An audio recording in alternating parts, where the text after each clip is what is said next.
أعوذ بالله من الشيطان الرجيم بسم الله الرحمن الرحيم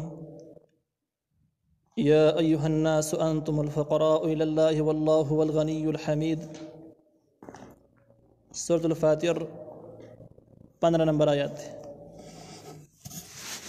لدي 15 نمبر نهم نمبر دلیل ذکر کی دلیل عقلی په توحید د الله تعالی باندې او د مخلوقات په کمزورتیا باندې ابدی کې یو به نهم نمبر دلیل ذکر کیږي. دین علاوه چې کوم دین تزهید من الدنیا چې دنیا سره دومره مینه مکوي چې تاسو ټول ژوند دغه نه قربان شي، بلکې تاسو ژوند مقصد چې کوم دی آخرت ګټل دی، دنیا تاسو یو ضرورت دی، ضرورت په بنیاد باندې تاسو ګټل شي، خو مقصد به نه ګرځوي. بیا څلور مثالونه به ذکر کیږي د مسلمان او د کافر په منځ کې چې کافر او مسلمان په څه کې فرق لري. بیا به دعوت رسالت ذکر کیږي او تسلی به ذکر کیږي نبی علیہ السلام ته، تخویف به ذکر کیږي د دین دشمنانو. دا مضمونونه د ذکر کې موجود دي د 26 پورې. الله تعالی ویا ایها الناس ای خلق انتم الفقراء، تاسو محتاج الى الله، الله تاسو ټول الله ته محتاج، خپل پیدایش کې، خپل عمر کې، خپل ضرورتو کې، خپل مقاصدو کې د الله تعالی د مرسته نه بغیر تاسو هیڅ هم نشئ کولی. والله هو الغنی الحمید، او خاص الله تعالی همدغه بی حاجت او استایل شوی ذات دی. یو الله تعالی د حاجت چاته نشته دی، مخلوق ته هیڅ ضرورت نشته، او استایل شوی ذات د ټول مخلوق حمد او صفت بیانوي. نو دا هم مضمون د توحید دی، او دا مسله ثابتول چې مخلوقات ټول محتاج دي، چې څوک مخلوق یې دا محتاج لازمي، کدا په قبرونو کې دي او کدا قبرونو نه بهر دي او کدا ګټي د قبل سدي، دغه هیڅ څه داسې نشته د جګه به حاجت الله ته ضرورت نه دي، څه فکر سره نشته. یو ذات الله تعالی چې هیڅ چاته ضرورت نشته دی او ټول مخلوق مدح او صفت بیانوي. اشاره دی خبره ته چې تاسو د دین نه باغیان شي، نو دا فکر مکه چې موږ د الله سوران الله تعالی هیڅ چاته ضرورت نشته دی او دومره مخلوق مدح بیانوي چې کته کې باغی شي، نو اس دنیا نه ورانه کی نقصان به خپل وشي، الله تعالی سورانه وري نشي. ان يشاء يذهبكم وياتي بخلق جديد، دا تخویب دی، تخویب دنیاوی دی چې تاسو کفر او جرایم او ګناهونه دومره مقدار کې دي چې الله کله مو غواړي د ځمکې د مخ نه تاسو پناه کی، او الله تعالی په دې باندې قادر دی چې کولی شي تاسو په ځای باندې نیکان صالحان خلق راولي چې به الله تعالی نه فرمانی سره نه کوي. البته په الحال دې ونه کړل نه دی کړی، لیکن دا کولی شي. نو تخویب ته چې تاسو خپل جرایم مکلک شي، الله تعالی هم په دې قادر دی چې دغه جرایم سره تاسو راونی سي ځمکې د مخ نه پناه کی. نو ان یشاء خوښ یذهبکم، تاسو به بوز ځمکې د مخ نه یعنی مړه بم کی، وياتي رابه ولي بخلق جديد، یو مخلوق نوې مخلوق براولي چې هغه نافرمانی د سره نه کوي. وما ذلك على الله بعزيز، او نه دا کار په الله تعالی باندې هیڅ ګران. د ځمکې د مخ نه د مجرمان خلق ختمول او نیکان راوستل الله ته هیڅ ګران نه دي، الله تعالی کولی شي. ولا تزر، او نشي باراولې وازره یو باراون کې وزر اخرى بوج د بلچ، نشي چتاولې یو چتاون کې بوج د بلچ. وَإِن تَدْعُ مُثْقَلَةٌ، اگر کراو بلی راوی غواړي مثقلة یو درون بار والا، الى حمل خپل بارت، لا يحمل نو نشي چته دل منه دا غینه شی او نس شي. دا بل مضمون دی، او دا اصل کې هم مضمون توحید دی هم تخفیف اخروی دی. توحید مضمون دا د تاسو ساده پر خپل نیک اعمال صالح اعمال چې کوم د شریعت مطابق او توحید عقیده بار ځکه پکاري دی شي. کله دغه توحید عقیده او اسلامي احکام او اخوادی خوش باغ شي، نو هیڅ څوک به هم ستا ګناونه تخلاص نه کیږي، تاسو مرسته نشي کولای ستا ګناونه او چتولې نشي. نو بده هغه خلق باندې رد دي چې هغه خپل نسبت لوی خلکو ته کوي، بزرګانو ته کوي. چیرې موږ د هغه په عقیده باندې یو، د هغه په مذهب دغه باندې یو، په عبادت کې اخته یو. هغه خلک چې کوم د عیسی علیه السلام بندگی به کول، هغه به ویل چې یاره کوم ختم شو ګناګارم شو، موږ چې چا بندگی کې هډل وی سړی د عیسی علیه السلام قیامت په ورځ باغ راشي زموږ په زور باندې خلاص کی او جنت ته هم داخل کی. ځینې نور خلک داسې وو چې هغې وزیر علیه السلام ته خپل نسبت کوو. دې زمانه کې هم ډېر شته دی، څوک امام حسین رضی الله عنه ته خپل نسبت کوي، څوک امام حسن ته کوي، څوک بل چا ته کوي چې موږ د لوی خلکو په ډله کې ولاړ یو. نو که دا څه ګناهونه چې کوي کوو، څه جرمونه چې کوو، نو د دې باوجود به دغه راځي او موږ د الله تعالی نه خلاصوي، جنت ته به هم لیږي. نو په دې کې دغه مضمون تردید دی چې کم کسان مجرمان دي او جرایم پیشه ګناهګار خلک دي، مشرکان دي، کافران دي، نور جرمونه یې کړي دي، او دغه مجرمان خلک داسې وکړي چې قیامت په ورځ باندې چاته ووایي زما دا بار ته واخله ما ته خلاص کړه او خپل بار ته راوبلي، نو هېڅ شی به د بلې خبرو باندې کم نه شي. نه د څوک بار اوچتوي او نه بلې خبرو باندې بار سپکېږي، د ګناهونو بار سپکېږي. د دې تایید چې کوم دی د یو حدیث مبارک نه هم کېږي چې په هغې کې یو صحابي فرمایي چې نبي علیه السلام فرمایل چې قیامت په ورځ باندې به الله تعالی دا ټول خلک چې کله حاضر کړي د ګناهونو حساب کتاب به وشي. یو پلار به راشي خپل زوی ته به فریاد شروع کړي چې تا سره مو دنیا کې ما څومره ښې ګړې کړي وي، څومره احسانات مې څه کړي دي، خپل ژوند خپل سهولیت مې ټول ستا نه قربان کړي وو. هغه به بالکل دا زمان هم دې کې شک نشته دی و چې دا هر څه من یم داسې وکړه چې ما له دومره نیکۍ په کار دي دې خپل مال لا کړه. زوی به یو ساعت خاموش شي، ورته به ووایي چې پلاره ستا خبره تا چې کوم شی وکړو ډېر معمولي ده، ډېر نه دی، خو زه څه وکړم زما هم دومره مجبوري ده چې دغه تاله زه نشم درکولی، بیا زه خرابېږم. تا چې کوم څیز وغوښتو دا ډېر کم دی ستا د قربانو په عوض کې، لیکن زه دومره مجبور یم چې تا سره به دې کې هېڅ لاس کولی نه شم. په دې کې به یو سړی خپله زنانه راوغواړي، هغې ته به ووایي چې دنیا کې تا لپاره ما ډېرې قربانۍ کړې وي، ته را منې که نه منې. ښځه به ووایي چې بالکل دا هر څه زه منم چې ته شپه ورځ ځان باندې یو کړي وو زما د ژوند دپاره. نو دا خاوند به ورته بیا ووایي چې خانو چې داسې وانه زما دومره ګناهونه دي دا ته واخله، یا دومره مقدار باندې نیکۍ ما ته ضرورت دی خپل مال لکه. هغه به ورته ووایي چې دا خو سره نشم کولی. واقعي چې ستا احسانات کم نه دي، ډېر زیات دي او د هغې عوض ډېر لوی پکار دی، لیکن په دې مسله کې زه ډېر مجبور یم او زه دا کار تا سره کولی نه شم چې ته خپله نیکیانو نه تاله درکړم، زه فساوېږم، په خپله باندې فساوېږم، خرابېږم. هغه به په دې کې مرسته ونه کړي. دا مضمون چې کوم دی قرآن نور آیتونو کې مختلف انداز باندې ذکر شوی دی چې پلار به د خپل زوی طرف نه څه بدله نشي ورکولی، زوی به د خپل پلار طرف نه څه بدله نشي ورکولی. دغه شان پلار به د زوی نه لرې لرې ګرځي، زوی به د پلار نه لرې لرې ګرځي چې هسې نه داسې مطالبه رانه وکړي چې بیا پکې زه فساو شم. نو دې ځای کې دغه مضمون دی چې د یو کس ګناهونه قیامت په ورځ باندې بل چاته نشي بس وکړي نشي اوچتولی چې هغه وایي بس زه ذمهوار ګناهونه کوه او قیامت په ورځ زه ذمهوار، داسې نشي کېدی. ځینې مفسرینو لیکلي دي چې دې آیات شان نزول داسې و چې مشرکان راغلو، دا غټ چالاکه مشرکان مسلمانان ته ورته څه ولې ایمان راوړ، څه چل شوي څه شي نه ویرېدل. هغې ورته ویل د جهنم د اور نه ویرېدلو، د الله د قهر او د غضب نه ویرېدلو، ځکه به ایمان نه راوړ. نو دوی ورته وایي ګورئ د بت پرستي مه پرېږدوئ، او د بت پرستۍ چې څومره وبال او څومره ګناه ده، که دا ګناه رښتیا وه پیدې نه وه، هغه ګناه زموږ بسر شوه که نو موږ ذمهوار شو که نو. تاسو بت پرستي ورته شروع کړئ او تاسو موږ ذمهوار، قیامت په ورځ موږ ذمهوار، که وبال یې و نو موږ ذمهوار. دا آیات نازل شو چې یو کس چې کوم دی ولا تزرو نشي بارولی وازرتون یو باروونکي وزر اخرى بوج د بل چا. دا خبرې نه چلېږي چې زه یې ذمهوار شم او ته ګناهونه کوه او قیامت په ورځ به بس ته مزې کوې، داسې نشي کېدی. البته دې ځای کې خبره بله شته چې کم کسان د ګناهونو دپاره دعوت چلوي، د ګناهونو دپاره مهم چلوي او دغه جرمونو د ګناهونو بانیان دي او داعیان دي، جرایم پیشه خلک دي چې د هغې په وجه باندې خلک ګناهګارېږي، بېدینه کېږي، خطا کېږي، بچه په لار باندې ځي. نو دغه ګمراه داعیان یا ګمراه قایدین مشران قیامت په ورځ به دې ته سزا ډبله میلاویږي، او دا ډبله به داسې چې یو خدای په خپله باندې ګمراه تېر شوی دی، بله دا ده چې بل یې ګمراه کړی دی، جرم یې ډبل دی نو سزا به هم ډبل. لیکن ډبل سزا دا معنی نه راځي چې کم خلک یې بېلارې کړی دی، ګمراه کړی دی، هغه بری شو، هغه نه بری کېږي، هغه په خپله باندې ګمراه هغه ځانه مجرمان دي، خو د جرم ډبل دی چې په خپله جرمونه هم کړي دي او بیا د اسلام خلاف خپل تحریکونه هم چلولي، دعوتونه هم چلولي، نو سزا به د ډبله میلاویږي. خو د ډبل سزا په وجه باندې څوک چې بېلارې کړي هغه سزا کمیږي نه او مقه شانته کېږي. نو د دې په هغې منځ کې تضاد رانغی. ولو کان ذا قربا، اګر چې خاوند د خپل ولی نږدې کس دی خو د نه ګناه اوچتولی نه شي، د ګناه بار دې کمولی نه شي.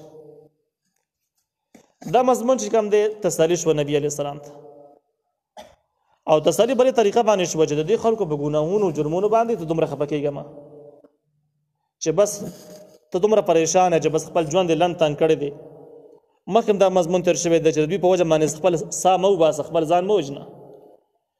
او دا خو هغه خلک دی چې د دې جرمونه الله تعالی ته معلوم دي، قیامت کې الله تعالی رانیسي، خامخې رانیسي او هېڅوک یې خلاصولی نه شي، سزا به یې ټیک ټاک میلاویږي. چې کله سزا ورته میلاویږي نو ته دومره زړه پرې مه خوره چې دا ولې داسې ونه شوه او دا ولې د اسلام مخالف دی، ولې دومره ګناهونه وکړه، ولې دومره بغاوت وکړو. بس پرېږده الله تعالی ته، الله تعالی به دوی سره پوره پوره حساب به دې واخلي قیامت په ورځ باندې. بیا نبی علیه السلام ته مزید سره مضمون داسې دی چې انما تنذر الذین یخشون ربهم، یقینا ته یرولی شي هغه کسان چې کوم یریږي د خپل رب نه بالغیب په غیب باندې. یعنې ستا یره په هغه کسانو باندې اثر کولی شي چې کوم کسان د خپل رب نه یریږي، څو د الله تعالی د قهر نه یریږي، د قیامت د وحشت نه یریږي، جهنم نه یریږي. هغې ته چې کله ته نصیحت کوي نو په هغې باندې نصیحت کار کوي. او بیا د الله د یری ښکاره علامات دا دي چې واقاموا الصلاة مونځ قایموي. څوک چې د مونځ پابند و نو ته یو ښه پورې علامه ذکر کولی شي دا سړی د الله نه یریږي ځکه د مونځ پابند دی. او چې کوم کس د مونځ پابند نه مونځ دی نه کوي نو ته دا حکم لګولی شي د الله نه نه یریږي ځکه مونځ خو نه کوي. نو مونځ چې کوم دی ظاهري علامت د الله تعالی د یری دی چې دا به د الله نه هم یریږي، او بالماضي د ښکاره علامت د دې خبرې ده چې د الله تعالی نه نه یریږي. د ګمراه باغي دی پړه کې د سره یره نشته. ومن تزکه چې ځان پاکو د ګناهونو نه فانما یتزکا لنفسه، یقینا ځان یې پاکو د خپل ځان د فایدې دپاره. چا چې ګناهونه پرېښودل، شرک یې پرېښود، خپله فایدې ده. او که چا جاري وساتل نو الی الله المصیر، خاص الله ته ورتلل دي نو الله تعالی به ورسره حساب کوي. اوس دغه مضمون چې یاره مؤمنان خلک د الله نه یریږي او په دې باندې نصیحت اثر کوي، او چې کوم ضدي کافران دي نو ضدي کافرانو باندې خبر اثر نه کوي، ضدي منافقین او ضدي فاسقان په دې باندې خبره د سر اثر نه کوي. د دغې دپاره دلایل ذکر کوي چې دا څنګه پې اثر نه کوي، دا ولې څه چل دی، د هغې وجوهات ذکر کېږي. او د وجوهاتو سره سره د مؤمن او دغه شان د ضدي فاسق او ضدي کافر منځ کې فرق ذکر کېږي چې دا ضدي سړی څنګه وي او دا مخلص سړی څنګه وي. دې دواړو کې څه فرق وي؟ دواړه فرقونه به د ښکته آیتونو کې ذکر کېږي. الله تعالی وایي وما یستوي الاعمى والبصیر، برابر نه دي ړانده خلک او لیدونکي خلک. چا نظر چې کار کوي نو هغه سړی او هغه جسم نه، دواړه منځ کې ډېر غټ فرق دی. دغه شان د کوم سړی چې ضد کوي، ضد لیونی کړی، هغه د الله تعالی قدرتونو باندې ډون شوی، د الله تعالی قدرتونه نه ویني، د پیغمبر معجزات نه ویني، قرآني آیتونه ورته نه ښکاري. دغه شان د دنیا د دومره لوی ګردش، دومره عجبه عجبه حالات چې الله یې راولي نو د په نظر کې به نه راځي، په ده باندې اثر نه کوي ځکه ضد خراب کړی دی. او د دې په مقابل کې مؤمن چې کوم دی هغه بصیر دی، لیدونکی دی، قرآني آیتونه ویني، د الله تعالی قدرتونه ویني، د پیغمبر معجزات هغه په نظر باندې راځي، هغه ویني او د هغې نه د حق لار په اسانه باندې معلومولی شي. ولا الظلمات ولا النور، نه تیارې او نه رڼاګانې، تیارې او رڼاګانې یو شان ته کې نه دي، برابر نه دي. دغه شان ته کې کفریات او د کفر دپاره دلایل د تیارې دي، اسلام رڼا ده، د اسلامي دلایل د رڼاګانې دي. نو اسلامي دلایل او اسلام دا رڼا ده، کفري دلایل او کفریات دا تیاره ده. کفر او تیاره او رڼا یو شان ته کې نه، نو کفر او اسلام هم یو شان ته کې نه دی. ولا الذل ولا الحرور، نه سایه او نه ګرمي، سایه او ګرمي یو شان ته کې نه دي، دې کې فرق دی. لکه څنګه چې سایه د ګرمۍ نه بدله ده، دغه شان د کې د مؤمن حالات د کافر د حالت نه بدل دی. څنګه دی بدل دی؟ کافر چې په کفر کې لګیا دی، فاسق چې په خپلو ګناهونو کې ډوب دی، نو دغه کفر دغه ګناهونه سبب د عذابونو دي، په دنیا کې هم په آخرت کې هم. او چې کله سبب د عذابونو شو نو عذاب چې کوم دی په منظره ده یو سور ور باندې واخله، د ګرم دی. او دغه شان ده کې جهنم ګرم دی، نو هغه په ځای باندې په منظره ده یو سور ور باندې واخله. نو د کفر نتیجه چې کومه ده نو هغه ووایه چې بس عذابونه دي او سور ور دی. د هغې په مقابله کې د مؤمن حالات څنګه دي؟ مؤمن چې کوم دی په حالات دنیا کې به هغه په امن سره وي، د عذابونو نه په امن وي. عذابونو نه امن دا یو سوری شو، سوری د ګرمۍ نه ډېر بدلي. دغه شان کې په قیامت کې به د جنت ته ځي، جهنم نه بچ کېږي. نو جنتی احوال په منظره د یو سوري دي، چلته کې به ګرمایش نه وي. وما یستوي الاحیاء ولا الاموات، او نه دي برابر ژوندي او مړه. مړه او ژوندي یو شان ته کې نه دي. مړه په خبره باندې نه پوهېږي، ستا خبره باندې هېڅ عمل کولی نه شي. ژوندي ستا خبره اوري، په خبره باندې عمل کولی شي، خبره پې اثر کوي.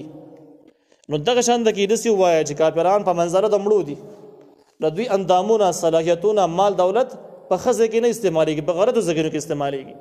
کومو ځایونو کې چې د فائدہ حقيقي فائدہ په هغه ځایونو کې د صلاحیتونو نه استعمالېږي، او کومو ځایونو کې چې د نقصانات دي هغه ځایونو کې د مالونو استعمالېږي، لکه د مړ سړي مال چې مړ پکې په خپله مالي تصرف نشي کولی، په ښو ځایونو کې نشي لګولی. دغه شان حال د کافرانو د مالونو صلاحیتونو دی چې په ښځه کې نه لګي. او په مقابله د ژوندي سړي کې چې کوم سړی ژوندی خپل مال کې تصرف کوي، په ښو ځایونو کې لګوي، بدو ځایونو کې نه لګوي. هغه ځای کې نه لګي چې کوم غبال جوړېږي، مصیبت جوړېږي، هغه ځایونو کې لګوي چې کوم ځایونو کې فایدې کوي. نو مؤمن هم په هغه ځایونو کې خپل مال خرج کوي چې د دینی او دنیوي فایده وي. هغه ځای کې نه لګوي چې کوم ځای کې دینی یا دنیوي نقصانات او خسارې لري.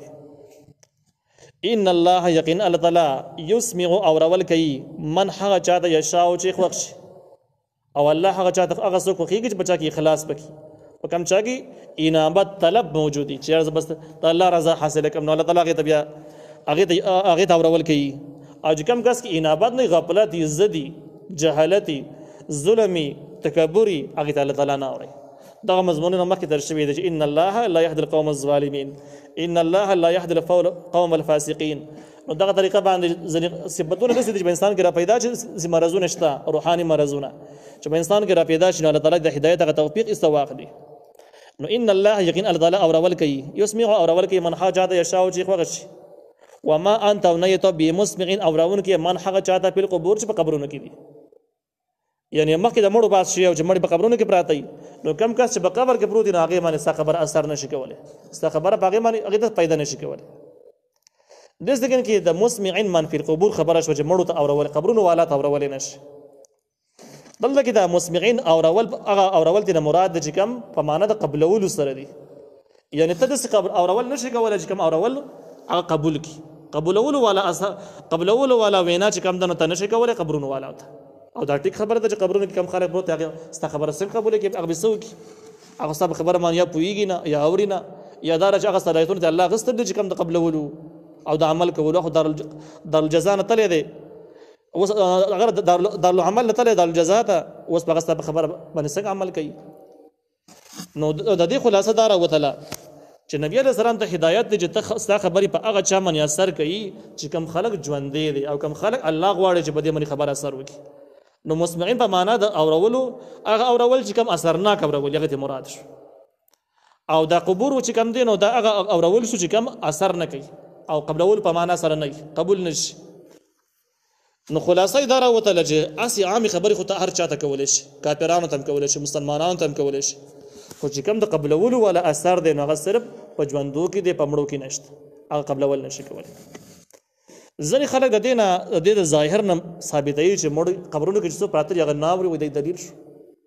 او څوک بیا وایي چې اوري، د هغې نه یو قصې جوړه کړې، یو بله قصه ته روانه دي، او د هغې نه بیا جنګ جګړې او د اسلام او د کفر فتوي او بله قصه جوړه شي چې د هغې څه فایده حقیقت کې نشته. دا جدا مضمون دی چې یاره مړي اوري که نه اوري، څومره اوري څومره نه اوري، په کومو حالاتو کې اوري کومو حالاتو کې نه اوري، یو علمي بحث دی، د عمل سره خو هېڅ تعلق نشته، ضروري بحث نه دی، یو علمي بحث دی.